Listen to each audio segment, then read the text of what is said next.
Beyond the newsroom, where untold story is revealed. Muganda wange mwannyinaze agenda maaso n'okubeera ng'ongoberera ku Beyond the newsroom eky'amazima amatuufu 2025 atandise na muliro ebiva ewa Dr. Joseph Sserwadda ngana amawulire si malungi ye ate Pastor Bugingo ebya Pentagon byeyongedde okukwata wansi ne waggulu. Baganda bange ono omusumba wuuno abuziddwawo era nga mpaawo amanyi mayitirege ku kadde kano kennyini. Njagala nkusabe n'obuwombeefu obw'ekika ekya waggulu vidiyo eno osooka ogimpereka like, munywanyi bw'ogiwa like oba ogiwadde muliro ogugitambuza ate okutuuka ku buli ssekinnoomu. Mu ngeri yemu nkusaba osubscribinge ku mukutu guno osobole okufuna amawulire gonna ge tuteekayo 2025 tukusuubiza okuba nga tukuwa ekyo nno ekisinga okuba eky'omuwendo. Nzikiriza nsooke nkuwe vidiyo ya Bugingo nga nnyonnyola biki ebiyinza okulemesa Pentagon okuba ng'ezimbibwa.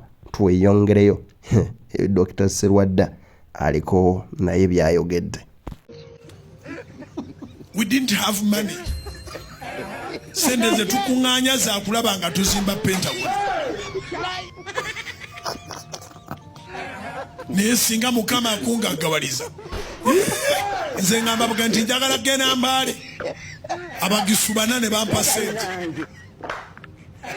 ne bwe bebeera bakiga basobola okumpa sente ne ngenda e Mbale.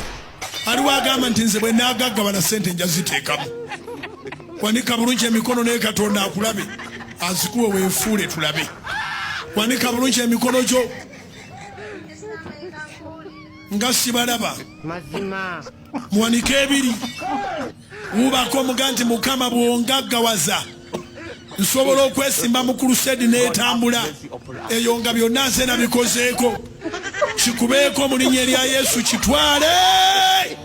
Musajja mukulu Pastor Bugingo Aloysius ng'agenda mu maaso n'okubeera ng'akyakuutira abantu oba endiga z'okusonda ssente za Pentagon. Ono nno ebyamabi bino bisomose nga mu Desemba ono nga tumalako omwaka yagenze mu maaso n'okubeera nga agula ekizimbe e Nansana okulirana wali ku Njovu biliyoni namba ey'ensimbi. Era njagala nkuwe audio eno gye tufunye mu bubba owulirize omanye ne ssente y'omuntu asonda wa amazima weeraga. Bugingo twakagula ettaka naye wane Nansana wano kwirana Njovu na twakagula twawukana naye mukugula ttaka kati alinga alina real estate yakagula ekizimbe yakigula biliyoni 1. Kati abantu bakubanja kanisa sende basonza kanisa nakula bizimbe bya biliyoni. Nteekateeka yayo eriki n'okuzimba kanisa buba bwakanga Mukama abusindise de inaakulambika n'omusamiza n'atereza Baganda bange ebyo byonno bwe bityo bwe biri. Kyokka nno takomyewo ayongedde n'akukkuluma wabula waliwo omusajja abadde amanyikiddwa ennyo nga Musumba Grace. Ono nno kigambibwa nti yawambiddwa ng'ennaku z'omwezi 3 n'abuzibwawo na guno gwaka mpaawo n'omu amanyi mayitirege. Naye nga kigambibwa ezimu ku vidiyo ezaamukwasizza yeeno kansooke njikuwe ogirabe ate tusobole okubeera nga munnange tweyongerayo. Nkugambye mu maasoko ngenda kuwa Dr.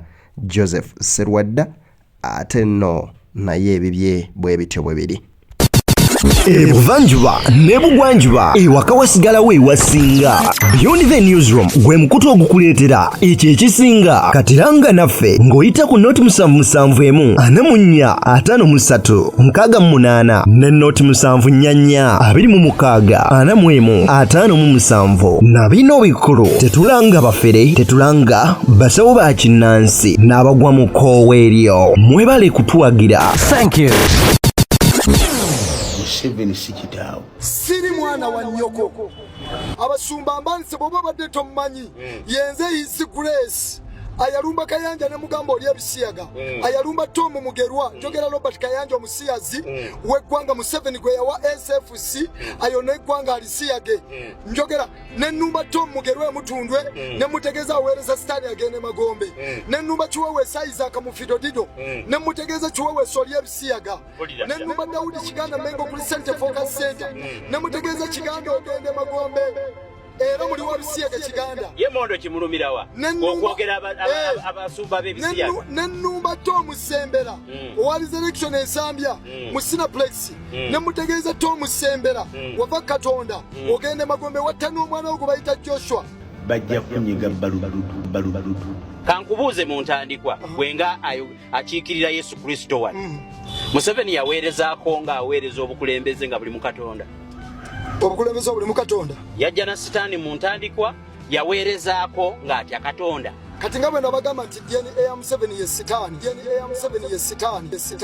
sigwasuusi obukulu obwo omuli ebisiyaga n'okutta kakati Katonda yalagirako Museveni nti kubanga bwaba yalagirwa Katonda yamugamba gyali ebisiyaga bakituwe bwaba yamulagira nze mpakanya obutemu bwakola obusibwa abantu okiwulira mpakanya byawagira ebisiyaga n'okuddira eggwanga okulireetamu abachwezi kakirwa kyenkoze aveeyo agambe nti Katonda yamulagira asiyage abo basumba si Museveni ani abawadde amagye Museveni yateekawo n'etteeka okujjukiza anti-homosexuality bill era yagisayininga neeyita ffe twali tusaba y'okulisayininga naye yalisayininga kati Katonda ye yamuwamba obwongo n'alisayininga yali ayagala kusayininga bisiyaga kati ekyo kimwebalize sijja mwebaza nebaza Yesu Kristo Yesu nebaza Yesu Kristo wagala kuŋŋamba nti sitaani kyetaaga wabeewo abamwebaza kubanga yali administrator mu ggulu nedda sebo kati weebawe kiri nedda ne bamugoba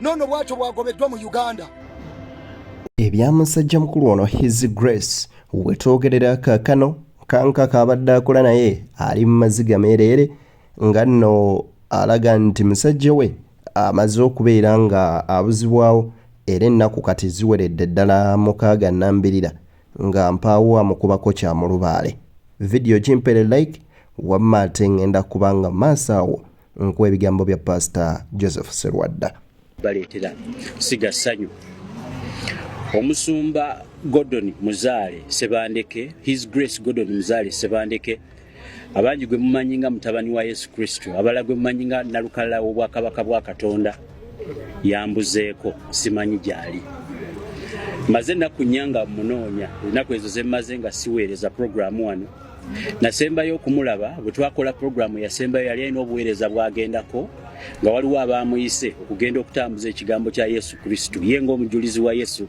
Kristo kakati oluvannyuma lwalwe yagenda ne mukyala we namulaba tuyagenda ne mukyala we n'abaana be balina obuweereza gye bagenda bali bakwata jinja eyo kakati enkeera yaddamu nankubira naŋŋamba nti akomyewo yavuddeyo mu buweereza wabula kyataŋŋamba oba mukyala we yakomawo naye kakati ennaku nnyo eziyise mbadde munoonya nga simulaba kubanga ye kizibu okumala ennaku 2 nga tankubiddeeko wabula nzize wano okubawa amawulire agatali ga ssanyu ekyaddala yabuziddwawo abantu besita bakutegeera kakati munoonyeza mu nkola zonna kubanza bwe nkola n'omuntu seyingiza nnyo mu bintu bikwatagana ku famire ye wabula nali njogeddeko ne mukyala we lumu twakola vidiyo nga mukyala we mulwadde ali mulago nenjogerako naye ndowooza nti singa yabadde abuziddwawo nga ne mukyala we teyabuziddwawo omu ku bo singa yankubidde ddala ntegeeza embeera eriwo ebyo yonna nga mbitadde ku mabbali ajjukira nti ng'ennaku z'omwezi 31 luba lunaku lweri abakkiriza bonna okubeera nga bakuŋŋaana okwebaza Katonda wamu n'okuyingira omwaka Dr. Joseph Serwadda owa Victoria Christian Church wali mu Ndeba ayina n'ebigambo ebigumu ennyo nnyini ddala naddala eri abo abalyake kw'oteeka abo abeefudde abanene abatagambwako nga bakola eby'olyawo ebitagwanidde mu ggwanga lino oba okuba mu nsi ono nno akunkumidde n'okuteekako okubeera nga agenda mu maaso n'okuba nga avumirirwa ebikolwa ebyeffutwa n'ebyebibi ebikolebwa kankwe ebigambo bye owulire n'obubaka bwaweereza bamumye ekisaawe kya Namboole enkyukakyuka tulowooze nti zatandikidde ku ggwe nga bakugaana ennamboole. Nakyo kisobokera ddala era sirowooza nti omutwe gwange guliddamu okulowooza nnamboole. Sirowooza nti mutwe gwange sira nti nsobola okukirowooza kubanga abantu abatujje ennamboole mu ngeri eyo bakikoze mu ngeri ya butali bugunjufu. Oba tukyesigamye ku bigambo by'ozoyogera emabegakawo nga biyinza okuba biriko abakulu bye bitaasanyusa? Njogeredde emyaka 45 nteekwa okubanga mu myaka 45 wakiri bwe mwakanyiizizaayo omuntu omu kati omuntu bw'abanga ayagala kwesasuliza ku bigambo byenjogera ate nga sinnafa abo bajja kunyiiga nnyo naye nze sirowooza nti eyo gye kiri. Nze ndowooza nti tulina ekintu kyetamanyi just nga waliwo ekintu kyetategeera kubanga Uganda kati tekyalimu justice fairness, temulimu abantu tebakyali compassionate, tebakyayagala bannaabwe, teryakusaasira.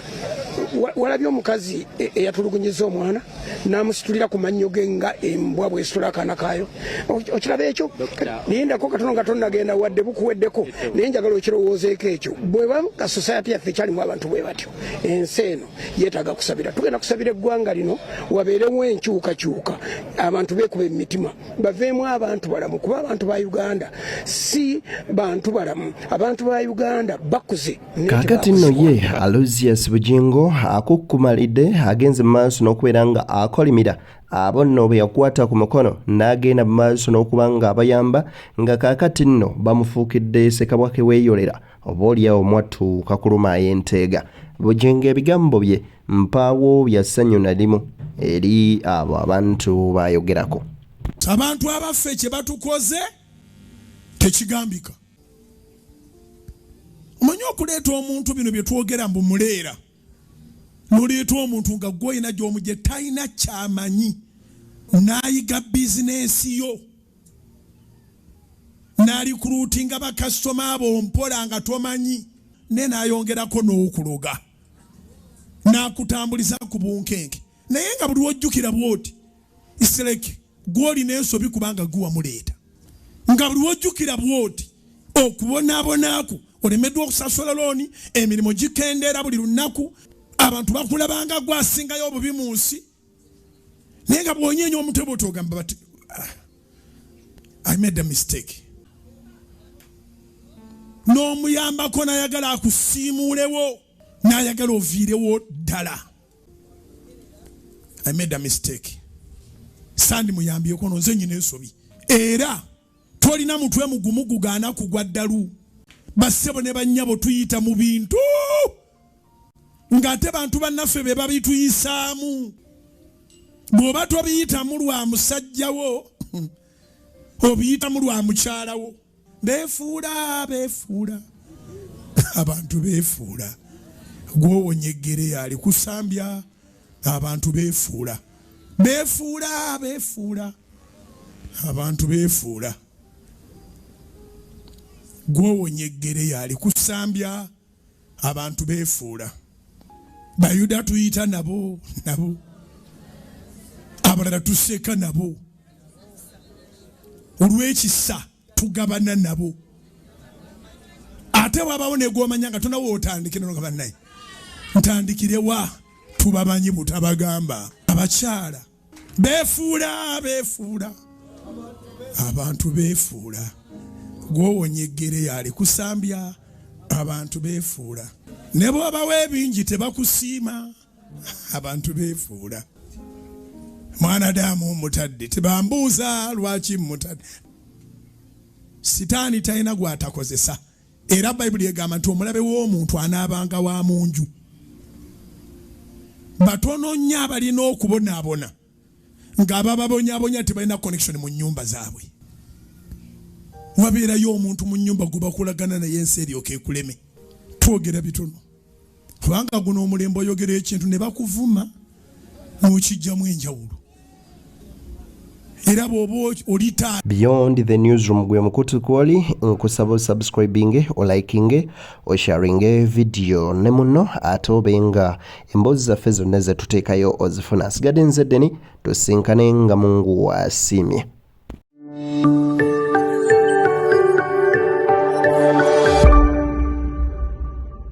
Beyond the newsroom, where untold story is revealed.